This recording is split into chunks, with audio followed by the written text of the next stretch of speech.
The retirement arc is something many don't understand. It's much more than a simple training arc. It transformed the entire story of Hajime no Ippo and even introduced some darker elements that go beyond typical shonen. And by reading Morikawa's most recent post, it becomes clear why exactly Ippo's retirement is not cool, but necessary. As you know, Morikawa just had surgery and is currently recovering. And while he's recovering, he's actually working on the manuscript for the next chapter. He says he actually improved while he was away from drawing. Drawing thin lines comes easier to him and he spends more time on each page. At the end of this post, he says rest lets you notice all sorts of things. Now, this way of thinking directly influences Ippo's story as well. It's clear that he put Ippo in timeout for that exact reason. The brain damage and the CTE were just aspects from the boxing world that made the whole thing more serious and dramatic.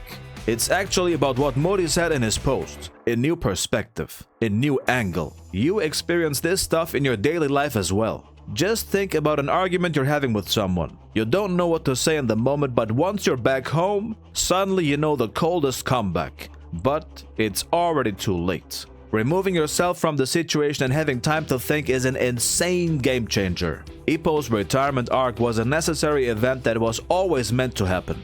Morikawa prepared it already back when Kamogawa pushed Ippo to go for the Worlds. But spamming fights was too much for Ippo. No time for thinking. Those scientist number systems Ippo came up with as a coach would have never occurred to him as an active fighter. It's that cold comeback line after an argument. He was clueless because he never had time to invent new angles. Or how the new generation says, he was overstimulated. Whatever that means. Usually this stuff is handled with a time skip. The main character loses in a bad way, he goes back to training and then we see a stronger version after a 1-year time skip. But what happens in that time skip is also interesting. I don't want to see flashbacks to those time skips in the middle of the fight. I want to see the entire time skip.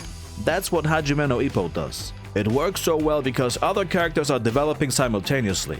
While the main character is out of commission, the rest of the cast can finally finish their storylines. Currently, we are tying up loose ends like Mashiba and Sendo. And if you notice, those fights happened back to back without pause. Mashiba's fight for the belt ended in 1481.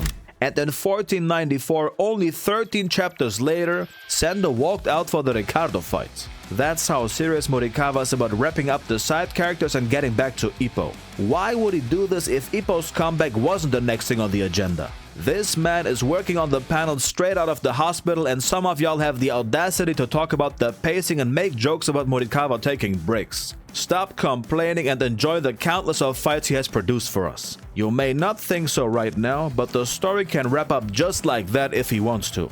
And if the end is near, Ya will be begging for a longer retirement arc where Ippo runs the gauntlet wearing nothing but jeans.